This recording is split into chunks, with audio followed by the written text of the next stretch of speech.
If you dare touch her one more time, I swear I will pull your whole empire down. You think anyone will believe a janitor like you? Those words cut through the jazz music, the fake laughter, and the popping champagne bubbles. The sentence made every mask in that room crack, little by little. That night was a charity gala at the Indigo House, one of the most luxurious venues in Dallas, where Texas high society draped themselves in glamour to raise funds for underprivileged children. But the truth, it was just a stage for the powerful to flaunt their wealth. In a corner of the room, Logan Price, 32, stood beside his cleaning cart. For 3 years he had worked the night shift, mopping floors, emptying trash, dealing with what people threw away, even the things they did not want to see. And yes, they never saw him. To them, Logan was just a shadow in a Navy uniform, invisible, unimportant, easily forgotten. But that night, everything was different, completely different. Preston Hawthorne, CEO of Hawthorne Systems, the head of a software empire worth $2.3 billion, was radiant beneath the crystal chandeliers. Beside him stood Grace, his wife, a woman carrying a tiny life inside her. A glass tipped over. A cold laugh. Then a slap. The sound rang crisp, sharp, merciless. Grace fell to the floor in silence. No one in the room dared move. All those refined people, the ones draped in luxury, power, and hypocrisy, looked away. Silence. Afraid of losing contracts, losing status, losing their place in their world. All of them. Except Logan. He didn't want to be a hero. He wasn't even sure he had the courage to speak. But he did. "Sir." "Please stop. She's pregnant." Preston spun around, his eyes flashing with rage. "What did you just say?" "I said stop. You're hurting her." Preston sneered, cold, contemptuous. "Who do you think you are, ordering me around?" There was no answer. But Logan did not back down. He did not know that that moment, a single small sentence in a room full of power, would ignite a fight, not just for Grace, but for everyone who had been forced into silence. Every soul buried in fear. Every voice silenced by 2 simple words. Shut up. This is not just a scandal. This is a story about courage, honor, and the fire that lives in the human heart. You are watching True Tale Time, where untold stories are told in truth. If you believe justice still exists, hit subscribe so you don't miss the most moving stories of bravery and humanity. And before we continue, if you were Logan, standing in that room full of silent people, would you dare to speak up? Before that night, Logan Price never imagined he would become known. He only wanted to get through each day. At 5 in the morning, as always, Logan woke up in his small 1-bedroom apartment in Oak Cliff, a neighborhood few chose to live in.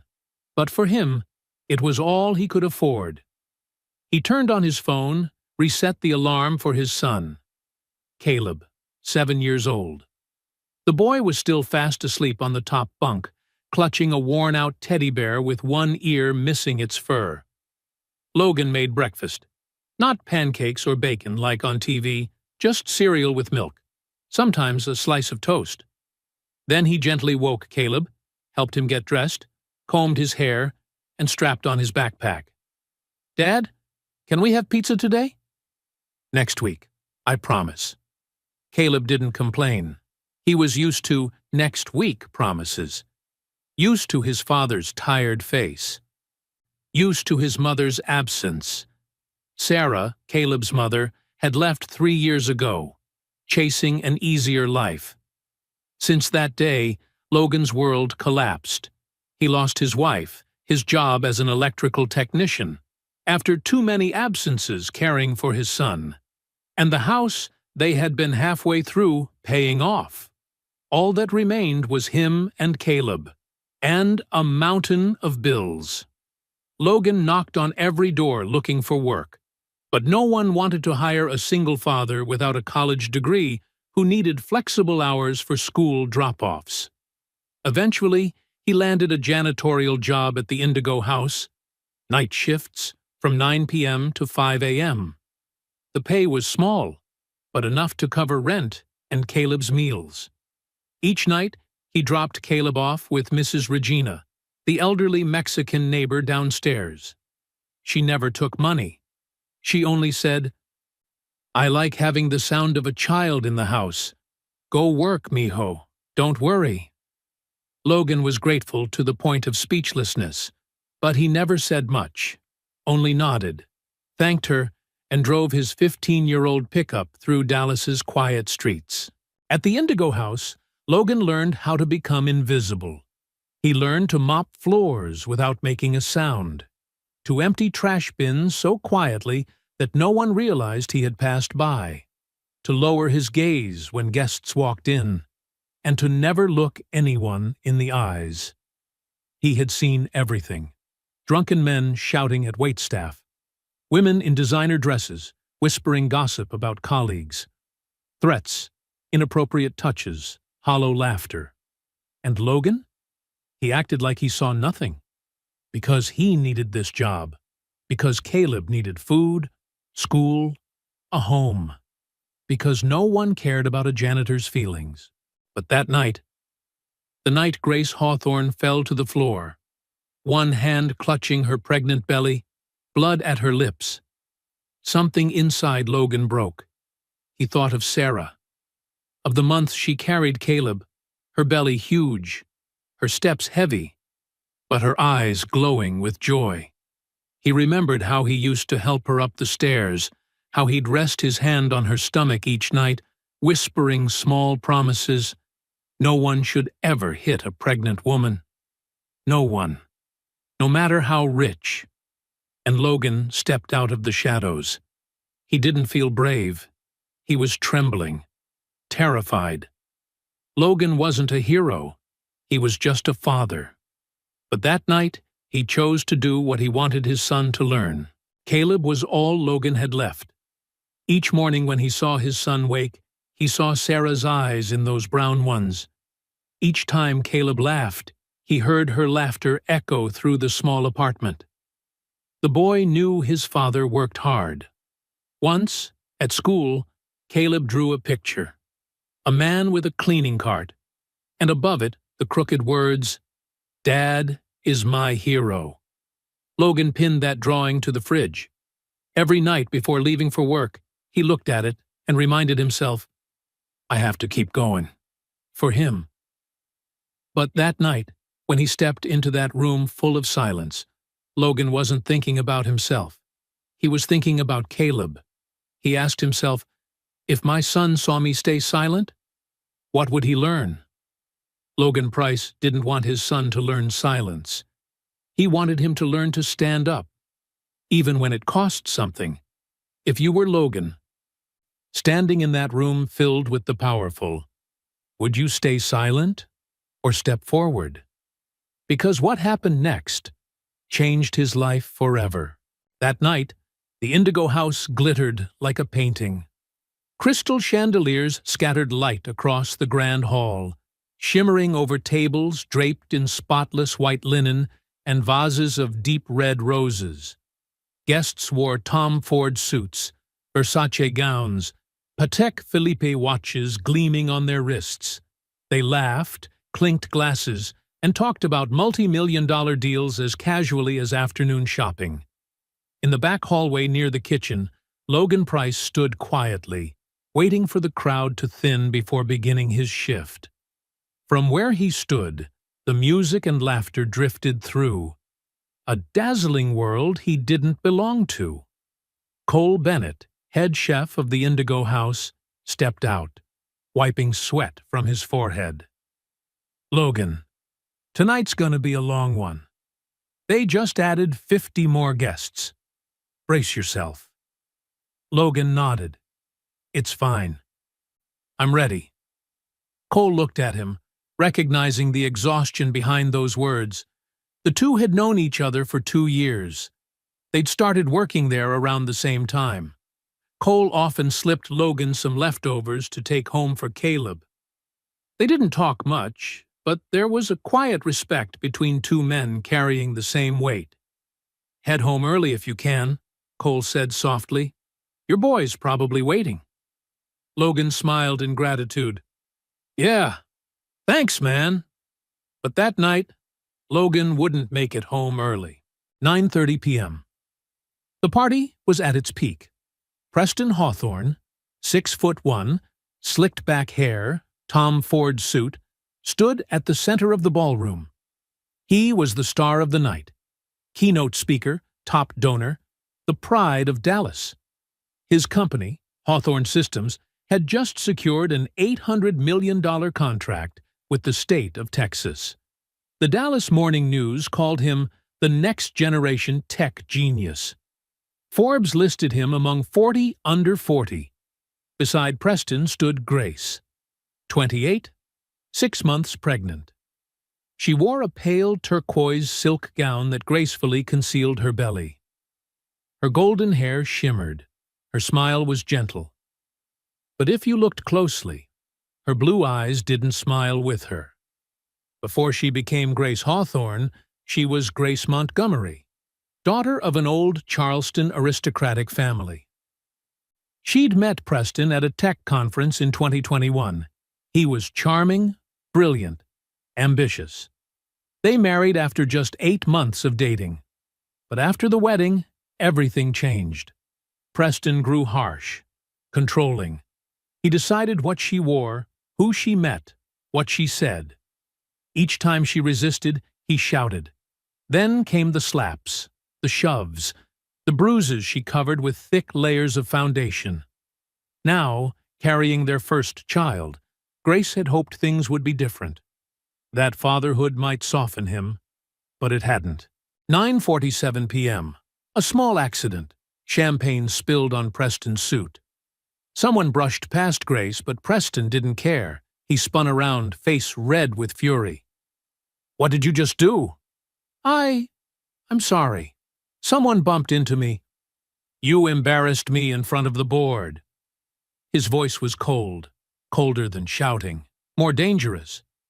"This suit costs $20,000. That bottle, $2,000. Do you even understand what you've done?" Grace trembled. She looked around, hoping someone might intervene, but everyone turned away. The music played on. The laughter remained fake. Every gaze avoided hers. Preston gripped her wrist. "Kneel! You're hurting me." I said, "Kneel!" Then he shoved her. The push was so strong Grace stumbled backward and fell onto the marble floor. The sound of her fall echoed through the room. The music continued, but no one moved. No one. From the far corner, Logan looked up. He saw Grace, pale, clutching her belly, blood at her lips. He saw Preston, towering above her, cold, unremorseful. He saw the crowd, hundreds of people watching, pretending not to. Logan's mind spun. He thought of Sarah, of Caleb, of the crooked drawing on the fridge. "Dad is my hero." He dropped the mop and stepped into the center of the ballroom. "Sir, please stop." His voice trembled, but it was clear. "She's pregnant. Please, don't do this." Preston turned, eyes like twin bullets. "Who the hell are you?" I work here, sir, but she's hurt. Please, let me call a doctor." Preston stepped closer, close enough for Logan to smell the expensive cologne. "You think you're doing something right now?" "I just want to help her, sir." "Do you know who I am?" "Yes, sir, but what?" Logan swallowed hard. "But that doesn't give you the right to hit her." The room seemed to stop breathing. Preston laughed. A cruel, chilling laugh. "You think anyone's gonna believe a janitor like you? What do you even do here? Serve drinks? No. You take out trash." Preston was wrong. Logan didn't take out trash, but he didn't respond. Because he knew, in that man's eyes, he was nothing. "Maybe no one will believe me, sir," Logan said slowly, "but I still can't just stand here." That's when Preston swung. A slap, sharp, loud, echoing through the hall. Logan staggered but didn't fall. He straightened, a hand to his burning cheek, eyes steady on Preston. No tears, no hatred, only resolve. Preston tilted his head, hissing through his teeth. "You're fired, right now, and I'll make sure you never work in Dallas again." Logan nodded slowly. "Maybe you're right, but at least I'll still be able to look my son in the eye."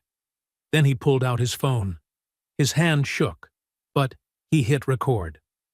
"If no one will believe me, at least they'll be able to see." And for the first time that night, amid the music and held breaths, someone in the crowd exhaled audibly. If you were one of those people standing there, watching it all, what would you have done? Because just a few hours later, when Dallas woke up, no one could have imagined that very video would bring down the entire Hawthorne empire. Cole Bennett saw everything. He stood in the doorway, a chef's knife still in his hand, glistening with a few drops of vegetable water. From where he stood, he could see the entire main hall. He saw Grace fall. He saw Logan step forward. And he saw the slap. Now, he was watching that man, Logan, trembling, phone in hand, standing alone against an empire. Cole was 38, a head chef for 12 years. He had cooked for presidents, Fortune 500 CEOs, and the most famous people in America. He was proud of his craft, but he also knew the unspoken rule in hospitality: never interfere in the guests' affairs.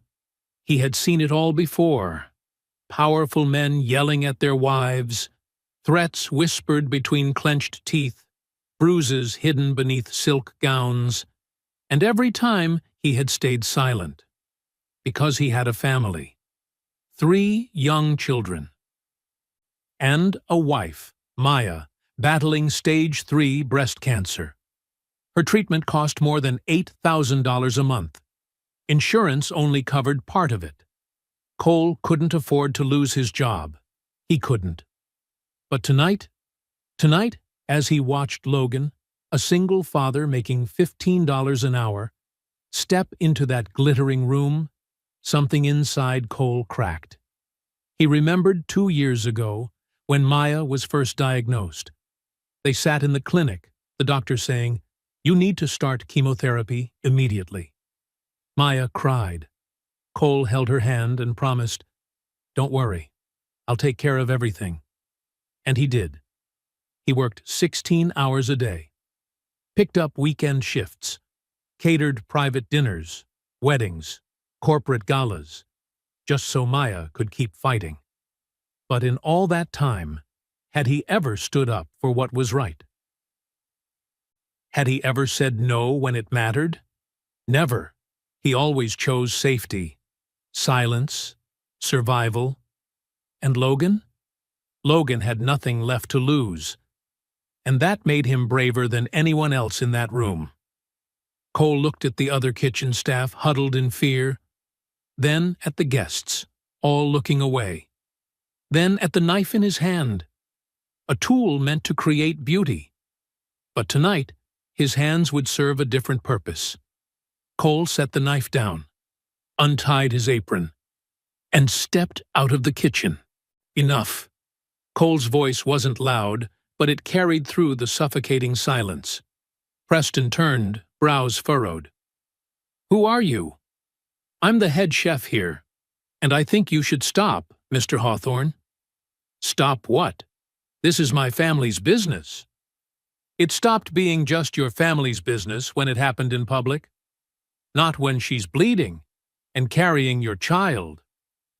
Cole walked forward, standing beside Logan. 2 men, a chef and a janitor, side by side. They didn't need to say more. The message was clear. Logan wasn't alone anymore. Preston's eyes flashed with fury. "Do you have any idea what I can do to you?" "I do," Cole said calmly. "You can fire me. Make sure I never work again. But you can't make me watch a pregnant woman get beaten." "You dare?" "Yes, I dare." Cole pulled out his phone and turned on the camera. "And now there are two of us recording. Do you want to keep going?" The silence grew heavy as lead. Preston's eyes darted around the room. A few guests began pulling out their phones. The event manager whispered frantically into a headset. Security hesitated, unsure whose orders to follow. For the first time in his life, Preston Hawthorne was losing control.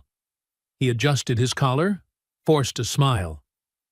"I think there's been a misunderstanding. Grace, get up. We're going home." But Grace didn't move. She stayed on the floor, clutching her belly, lips trembling. Cole knelt beside her, his voice soft. "You don't have to go with him. We can call an ambulance." Grace looked up, tears streaming down her face. "But he can't hurt you when there are witnesses." It was the first time in 3 years anyone had said to her, "You don't have to be afraid." She nodded. Cole turned to the security staff. "Call 911. Now." Preston stepped forward, voice rising in fury. "All of you, you're fired. I'll make sure no company in Texas hires you again." Logan spoke, his tone eerily calm. "You can take our jobs, sir, but you can't take our conscience." Cole nodded. "I'd rather lose my job than lose my humanity." And then, something no one expected happened. A woman in the crowd, around 50, in a crimson evening gown, stepped forward and began recording. Then another. Then 5 more. Within 2 minutes, more than 20 phones were pointed at Preston. His empire wasn't built on steel. It was built on image. And now, that image was crumbling right before everyone's eyes. Preston looked around, face pale. He turned sharply and stormed toward the exit. But before leaving, he pointed straight at Logan and Cole. "You'll regret this," Cole replied coolly. "Maybe, but not tonight." Paramedics helped Grace onto a stretcher. She was still trembling, still afraid. But before the ambulance doors closed, she looked back at Logan and Cole. "Thank you." 2 simple words, heavy enough to last a lifetime. Logan only nodded. He didn't need to say anything. He knew. This was just the beginning. As the ambulance pulled away, Cole placed a hand on Logan's shoulder. "Go home. Your son's waiting." "What about you?" "I have to clean the kitchen. But I think this is our last shift." The 2 men stood in silence. No more words needed. They both knew what was coming. But neither regretted a thing. At 4:30 a.m., Logan returned home. He opened the door quietly, careful not to make noise. Mrs. Regina was dozing on the couch, Caleb curled up asleep on her lap, clutching his old teddy bear. Logan gently lifted his son, whispering his thanks to Mrs. Regina. She nodded, saying nothing, but her eyes lingered on the bruise on his cheek, full of worry. He laid Caleb on the bed and pulled the blanket over him. In his sleep, the boy murmured, "Daddy, I love you." Logan bent down and kissed his forehead. "I love you too, buddy." He sat beside him, watching him sleep. His cheek still burned, his head still throbbed, but his heart was light. Because for the first time in 3 years, Logan didn't feel invisible anymore. He had stood up, and that was worth more than any job in the world. The next morning, Logan woke up at 8, later than usual. He checked his phone. 47 missed calls, 128 messages. Most were from unknown numbers, a few from former co-workers, and 1 notification from the Indigo House. You are hereby suspended effective immediately. We are conducting an internal investigation into your disruptive behavior during last night's event. Please refrain from contacting clients or the media. Any violation will result in legal action. Logan read the message, then set the phone down. He had expected this, but reading it still hurt. He was suspended. Not Preston under investigation. Him. A text came from Cole. Me too. They said I acted beyond authority. We need to talk. Caleb didn't know anything. Logan didn't want him to worry. He still made breakfast, drove his son to school, smiled, asked about his math test. But as Caleb ran through the school gate, Logan's chest tightened. How would he pay rent next month? How would he buy food? Without work, what would happen to them? He drove to a small cafe in Oak Cliff. Cole was already there, face drawn, eyes red. They took down the video, Cole said flatly. Logan frowned. What?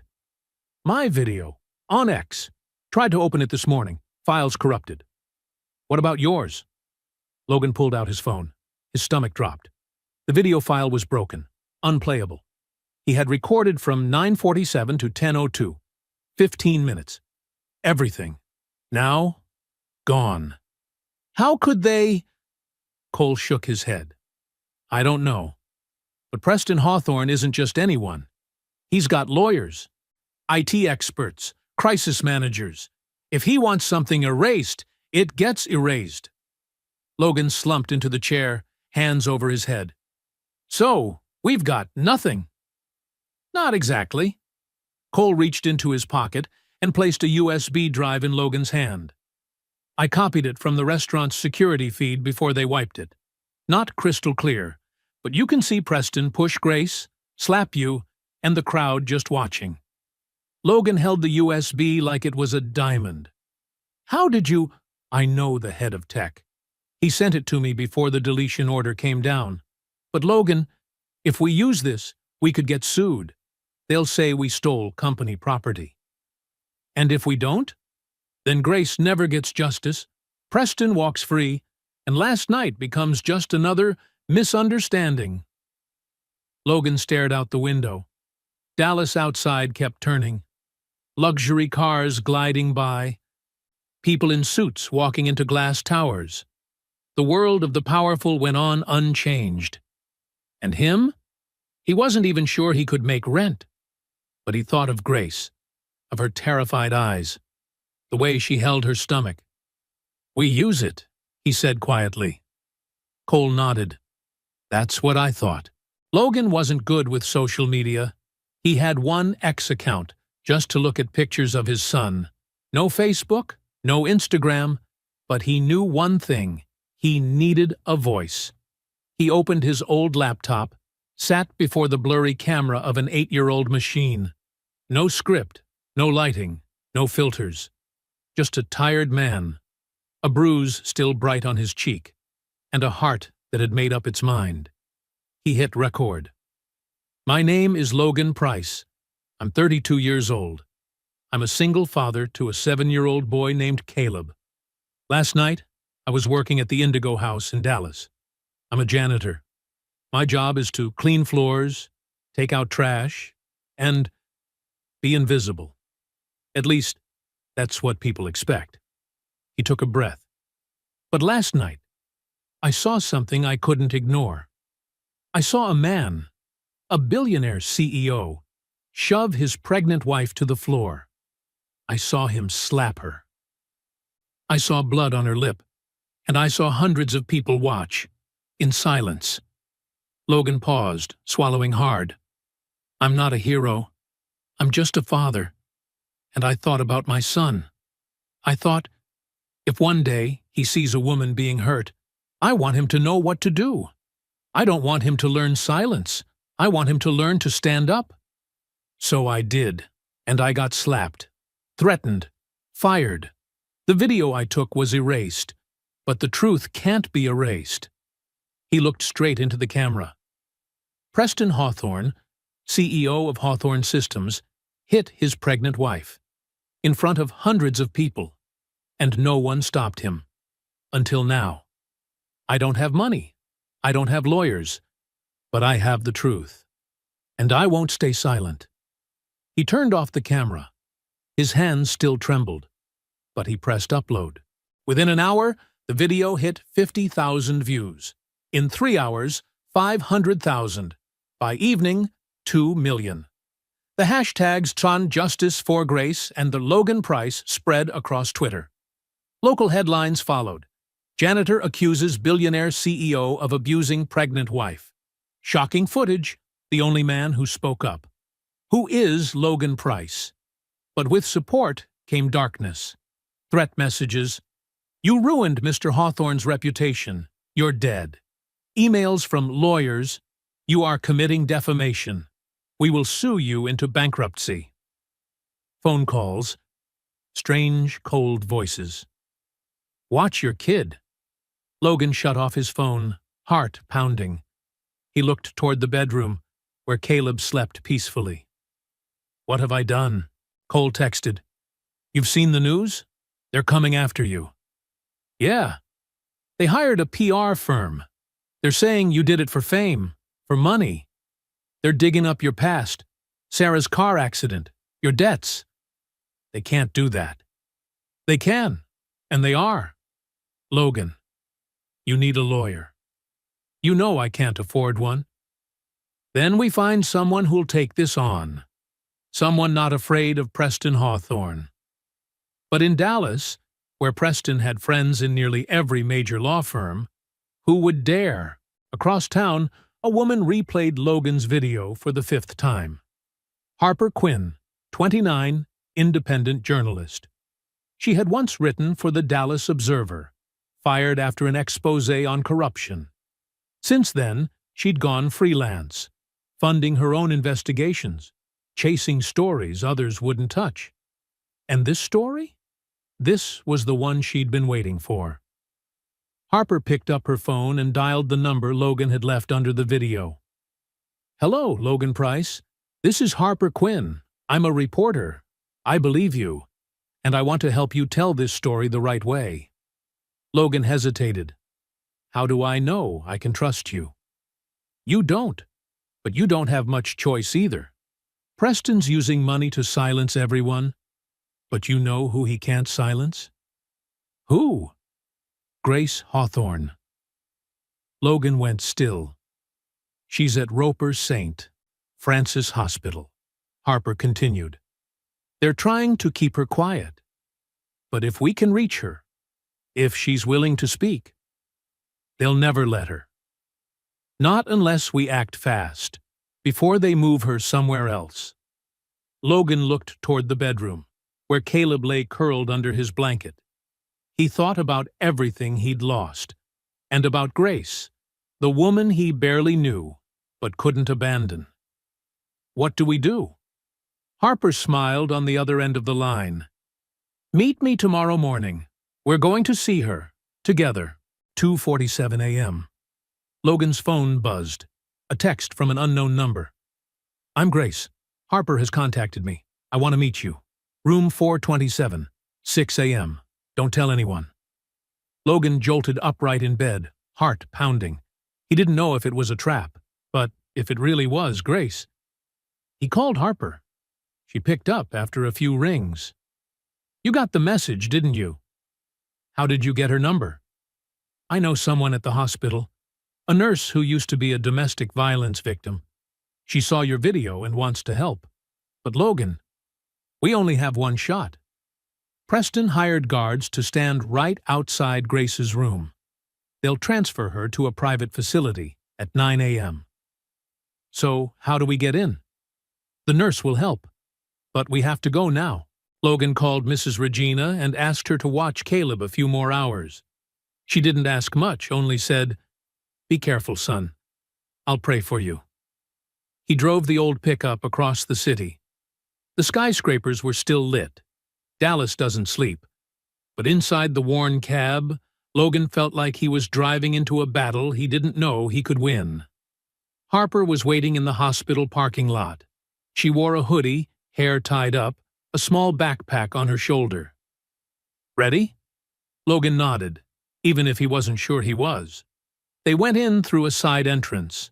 Linda, a nurse around 40, met them and guided them down a quiet corridor. She spoke softly. "Two guards are in the main lobby. They're allowing family only. But there's a separate passage from the maternity ward. I'll take you." Cold white hallways, the sting of disinfectant in the air. Logan's stomach tightened. He wasn't used to hospitals. It was also where Sarah had left him 3 years ago. Harper sensed the tension, placed a hand on his shoulder, and whispered, "You okay?" "I have to be." Linda knocked 3 light taps. A weak voice came from inside. "Come in." Logan stepped in. For the first time, he saw Grace in daylight. She was gaunt, blonde hair matted, eyes swollen, the bruise on her cheek still stark.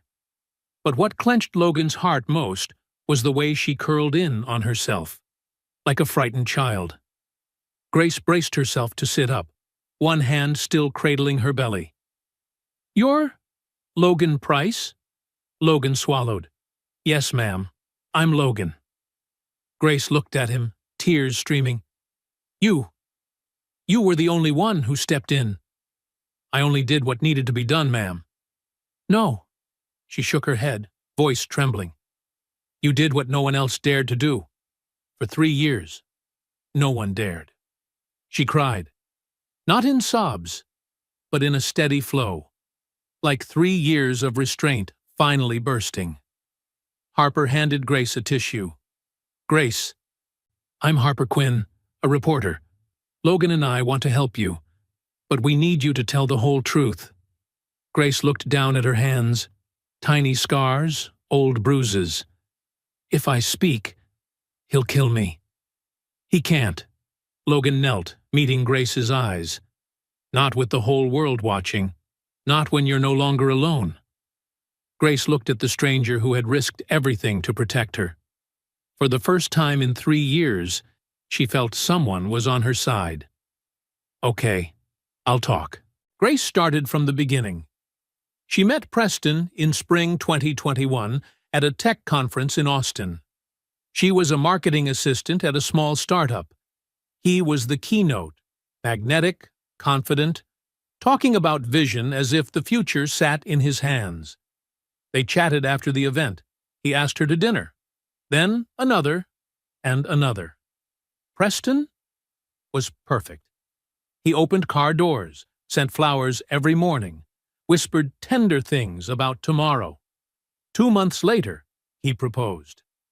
Grace's family urged her to wait, but she was spellbound.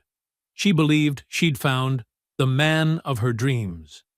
They married in December 2021, a big Charleston wedding, 300 guests, featured in magazines. But on the Maldives honeymoon, Preston changed. He checked her phone, who she texted, why the dress was short, why she smiled at a male server. At first, Grace told herself, "He's jealous because he loves me." Then came the shouting, the shoves, the first slap. March 2022, they fought because Grace wanted to visit home. Preston said, "You don't need them. You have me." She pushed back, and the slap landed. Sharp, stinging, sudden. Afterward, he knelt, cried, apologized. "I didn't mean to. I love you too much. I'm afraid of losing you." Grace forgave him. She thought it was an accident, but it repeated. This time, there was no apology. Only, "You deserved it. You made me angry." Grace tried to call her mother, but Preston had taken her phone, installed tracking apps, read every text, listened to every call. She once tried to run. Preston found her at a hotel and slammed her head against the wall. "Where do you think you're going? You belong to me, forever." From then on, he isolated her. No friends, no job, no leaving the house without him. Grace became a prisoner in her own multi-million-dollar mansion. Then she got pregnant. She thought, maybe now he'll change, maybe when there's a baby. But Preston got worse. He kicked her belly when dinner was late, shoved her on the stairs when she cried, tightened his hands around her throat when she begged to call a doctor. The gala night was Grace's last attempt to signal for help. She spilled the drink on purpose, hoping someone would notice, someone would see. And Logan did. "You saved my life. And my baby's." Logan shook his head. "You saved yourself. You were brave enough to come here, brave enough to tell your story." Grace managed a weak smile. She opened a drawer and took out a USB drive. "This is everything I have. Footage from the home security cameras, audio recordings, photos of my injuries after each time." Harper took the USB, her hand trembling slightly. "Grace, you know what this means, right?" "I do. But I can't let my child grow up in that house. I can't." Logan stood, voice firm. "We'll protect you. I promise." Grace nodded. "I believe you." As they were about to leave, a shout rang out. "They're here! Room 427! Two large guards rushed up, blocking the door. "You're not authorized to be here. Out, now!" Harper stepped forward, keeping her voice steady. "We're journalists. We have the right—" "You have no rights here. Leave before we call the police." Logan stood beside Harper, knowing brute force wouldn't work.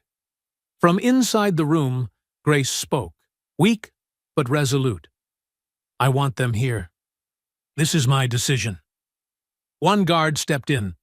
"Mrs. Hawthorne, Mr. Hawthorne instructed—" "I don't care what he instructed. This is my room. I want them here." The guards hesitated. They weren't trained for this. Linda, the nurse, stepped out, voice firm. "Per hospital policy, the patient decides who may enter her room. If you interfere, I will call hospital security." The guards looked at each other. One pulled out his phone to call Preston, but it was already too late. Harper had finished recording the interview. Logan had the USB, and Grace, at last, had spoken. Harper worked for 18 straight hours. She watched every second of the footage Grace had given her, each clip another shard of hell. Footage from the living room camera, Preston punching Grace in the stomach, shouting, "You embarrassed me!" Footage from the bedroom, Preston choking Grace until she nearly lost consciousness, then walking away as if nothing happened.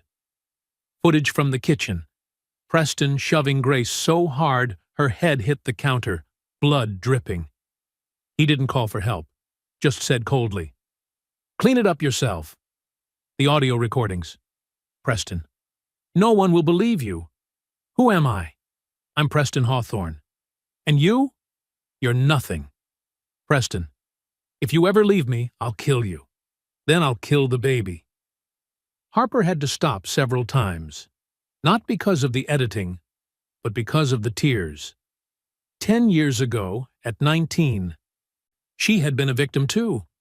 She had escaped, spoken up, but no one believed her. They called her dramatic, attention-seeking. Now, looking at Grace, Harper saw herself, and she made a silent vow. This time, the world will not look away. Harper created a compilation video, not a dry report, but a story.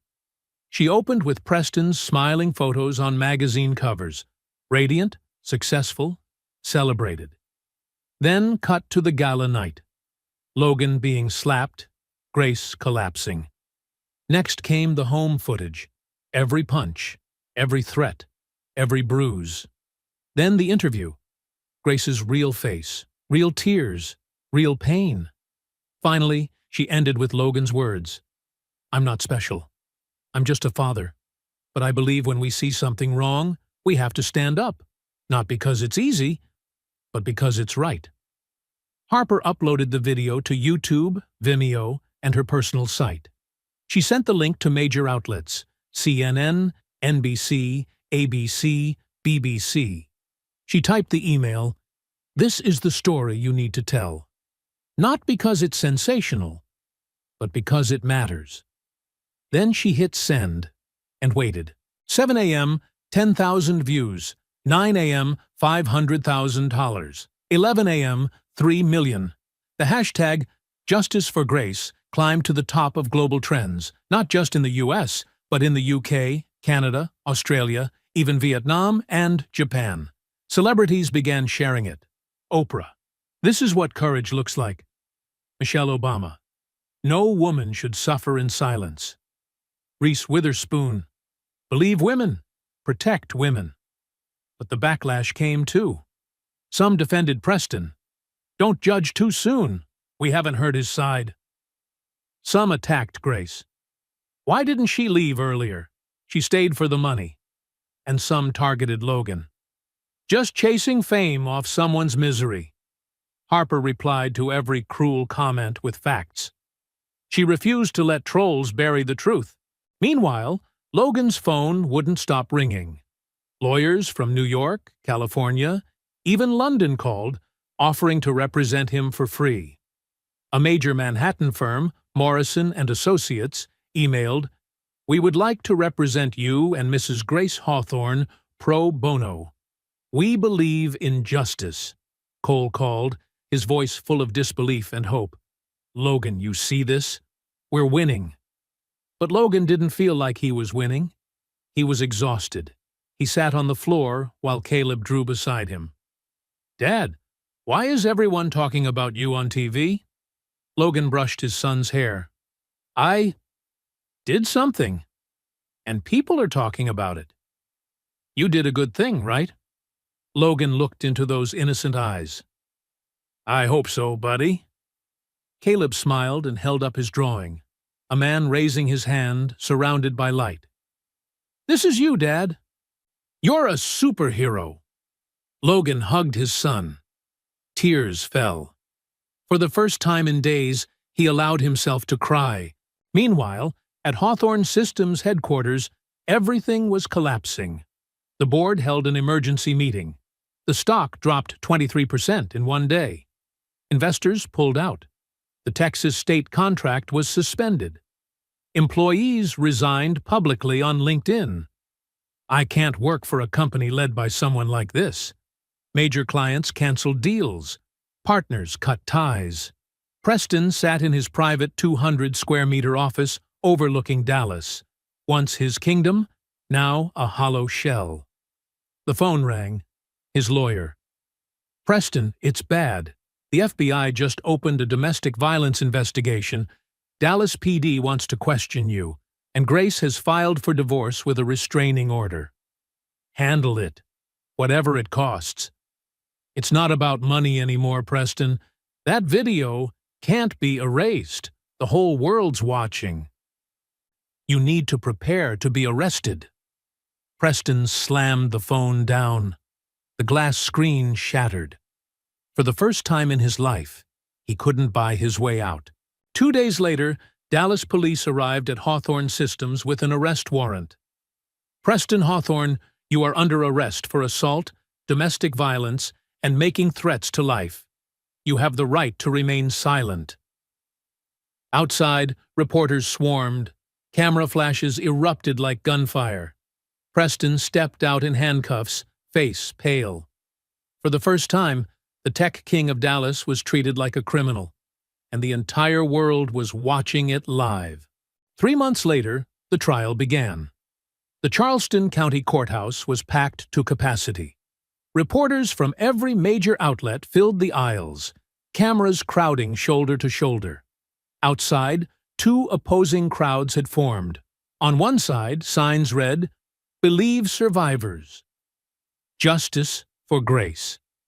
Across from them, a smaller group, mostly former employees and business partners of Preston, held banners, "Innocent until proven guilty." But the numbers spoke for themselves. Hundreds stood with Grace, only a few dozen with Preston. Logan sat in the witness section, wearing the only suit he owned, second-hand, a little loose at the shoulders. Cole sat beside him. Harper was in the press row, notebook open, pen ready. Up front, Grace sat at the plaintiff's table, beside the Morrison and Associates legal team. She wore a simple navy dress, her hair tied neatly.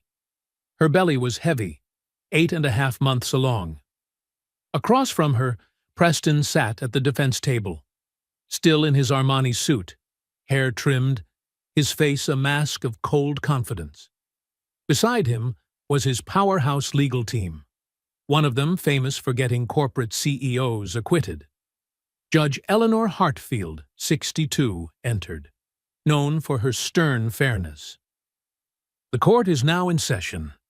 The case of Grace Montgomery Hawthorne versus Preston Hawthorne. Charges include assault, domestic abuse, and threats to life. Grace's attorney, Rebecca Morrison, 45, stood. Her voice rang steady and strong. Ladies and gentlemen of the jury, today we do not stand for Grace Hawthorne alone. We stand for the millions of women silenced by fear every single day. We will show that Preston Hawthorne, praised as a symbol of success, is, in truth, a man of violence and control. And we will prove this not with rhetoric, but with evidence, with testimony, with video, with medical records, and with the courage of those who refuse to stay silent. She gestured toward Logan. Every head turned. Logan bowed slightly, hands tightening in his lap. He wasn't used to hundreds of eyes on him.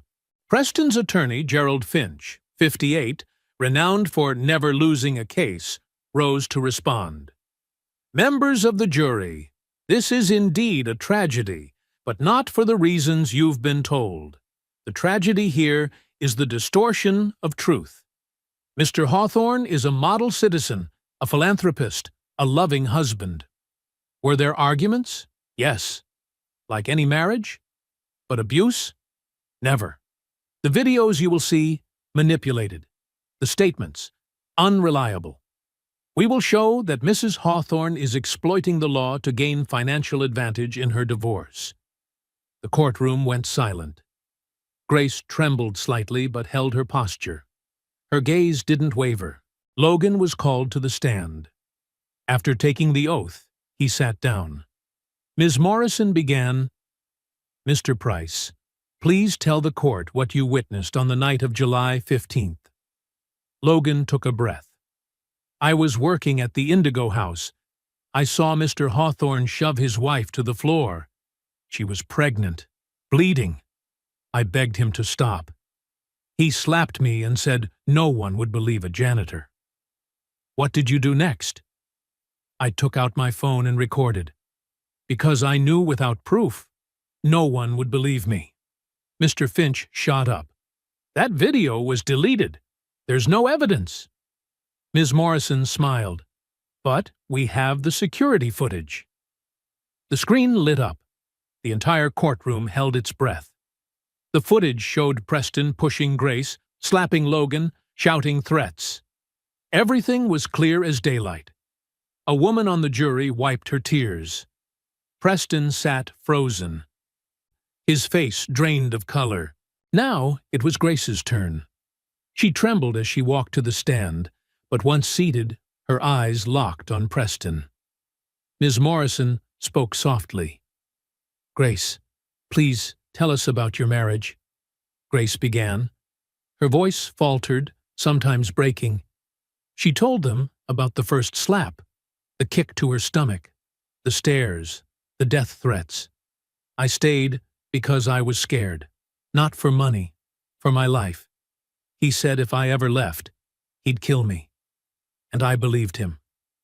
Mr. Finch interrupted, Mrs. Hawthorne, if you were beaten that often, why didn't you call the police?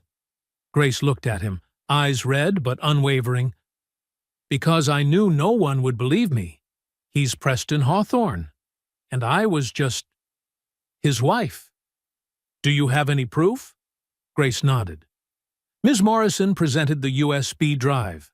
The screen flickered again. Home footage. Every punch, every shove, every curse. A woman on the jury sobbed. A man turned away, unable to watch. Preston closed his eyes. For the first time, the mask of power cracked. After 5 days of testimony, the jury retired to deliberate. 2 hours later, they returned. Judge Hartfield read the verdict. On the charge of assault, guilty. On the charge of domestic abuse, guilty. On the charge of threats to life, guilty. The courtroom erupted. Supporters of Grace cheered, cried, embraced. Grace bowed her head, tears flowing freely. The judge continued. Preston Hawthorne, this court sentences you to 8 years in federal prison, with no possibility of early release. You are permanently prohibited from contacting Grace Hawthorne or her child. 80% of the marital assets will be granted to Mrs. Hawthorne. The remaining 20% shall be donated to a fund supporting domestic violence survivors. Preston leapt up, shouting, "This is injustice! I'll appeal!" The judge struck her gavel. You have that right, but today, justice has been served. Court is adjourned. Officers moved in, handcuffing Preston. He turned once to look at Grace, not with fury, but with emptiness. Grace stood, one hand on her belly. Tears fell, but fear was gone. For the first time in 3 years, she was free. Outside the courthouse, surrounded by reporters and cheering crowds, Grace walked toward Logan. She said nothing, only wrapped her arms around him. Thank you for giving me my life back. Logan held her, voice thick with emotion. You deserve that life. Cole stood nearby, smiling. Harper raised her camera, capturing the moment. From a distance, Caleb ran up, hugging his father's leg. Dad, did we win? Logan knelt, holding him close. No, son. We won. 1 year can change everything. Logan Price stood before a small brick building in East Dallas, once an abandoned community center. Now, above its front doors, golden letters gleamed in the morning sun. The Lights Foundation. Sunlight poured through windows that had once been boarded up. Inside were neat rows of chairs, a small stage, and the smiling faces of volunteers. Today was the grand opening. After the trial, Grace received 80% of the assets, about $1.4 billion. She could have disappeared, lived quietly, and never looked back. But she didn't. She came to Logan and said, "We need to build something that matters. So no woman has to live through what I did." Cole joined, Harper joined, and slowly a team was born. They founded the Lights Foundation, a nonprofit for domestic violence survivors. Not just a shelter, but a new beginning. Free legal aid, psychological counseling, job training programs, safe temporary housing, childcare services, and most importantly, a place where survivors could reclaim their voices. At the opening, over 300 people gathered. Activists, survivors, reporters, and local officials. On stage, Grace held 3-month-old Emma Grace Price Hawthorne, her blue eyes wide and curious as she gazed at the crowd. Grace took the microphone, her voice trembling yet strong. "A year ago, I didn't think I'd still be alive. I thought it was the end, but a man, a stranger, stood up for me. Not because he had something to gain, but because it was right." She looked down toward the front row, where Logan sat, smiling softly. Logan Price taught me that courage isn't the absence of fear. Courage is doing what's right, even when you're afraid.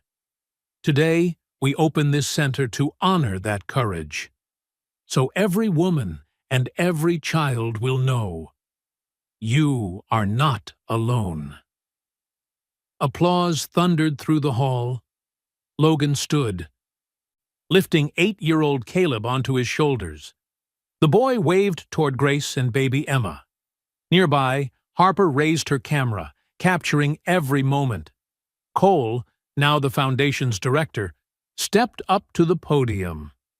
"We didn't just build a building," he said.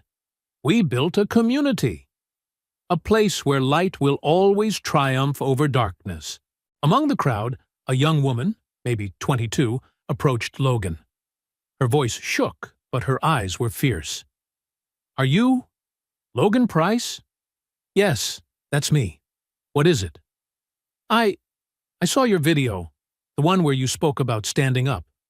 I was in an abusive relationship too. My boyfriend. But after watching that video, I called the police. I left him. And today, I'm free."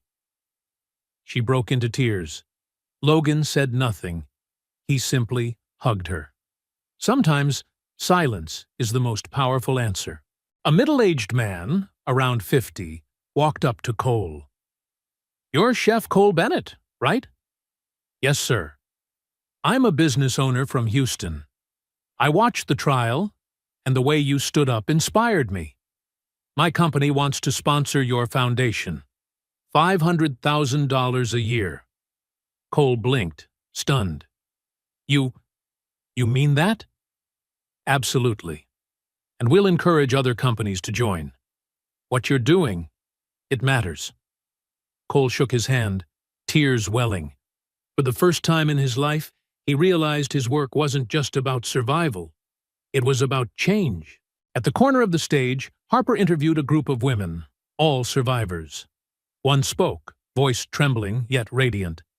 "I used to think no one cared, but seeing Logan, Grace, everyone here, I know now that I matter. My life means something." Harper kept filming. Every word, every tear. She knew this wasn't just a story. It was a legacy. That night, when everyone had gone home, Logan sat on the steps outside the center. Caleb sat beside him, clutching his old stuffed bear. "Dad, I'm proud of you." Logan smiled, pulling him close. "I'm proud of you too, Caleb. You're the reason I did all this." "Do you think Mom can see us?" Logan looked up at the Dallas sky, stars flickering above. "I think she's watching. And she's smiling." Caleb rested his head on his father's shoulder. "I love you, Dad." "I love you too, son." They sat there together, under the soft hum of the city, where light and sound blended into one quiet peace. 1 year ago, I was just a single father working night shifts, mopping floors. I was invisible. I didn't matter. But on one fateful night, I chose to see. I chose to speak up. I chose to stand. And that changed everything.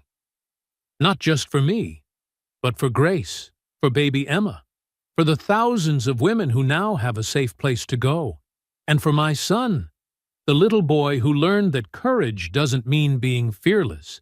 It means acting despite the fear. This story isn't about me. It isn't even about Preston Hawthorne. It's about all of us, everyone watching this video right now. It's about those moments when you see something wrong and hesitate to speak, about the times you're afraid, of losing your job, of retaliation, of being alone, about when you think, "I'm just one person. What difference can I make?" But here's the truth. One person can change everything. One person can spark a flame, and that flame can light up the world. If this story touched you, don't just watch and move on. Take action. Support your local shelters, believe survivors, and stand up when you see injustice. And most of all, never doubt that your voice matters, because it does. You do. I'm Logan Price, and this is True Tale Time, where the smallest voices can become the strongest. If you're still here, you're already part of the change. Don't just scroll past. Be the witness. Be the light. Be the flame. The Lights Foundation has supported more than 12,000 women in its first year.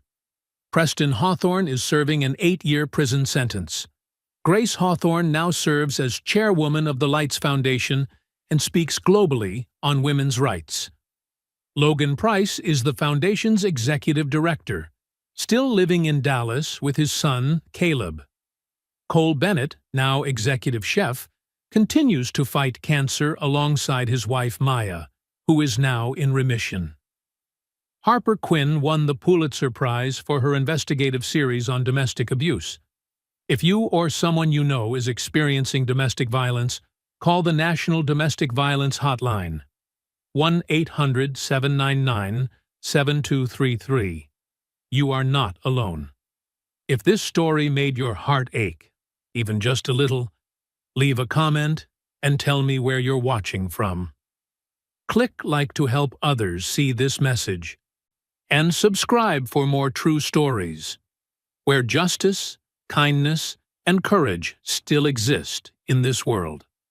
I'll see you in the next story, where one small act can change an entire life.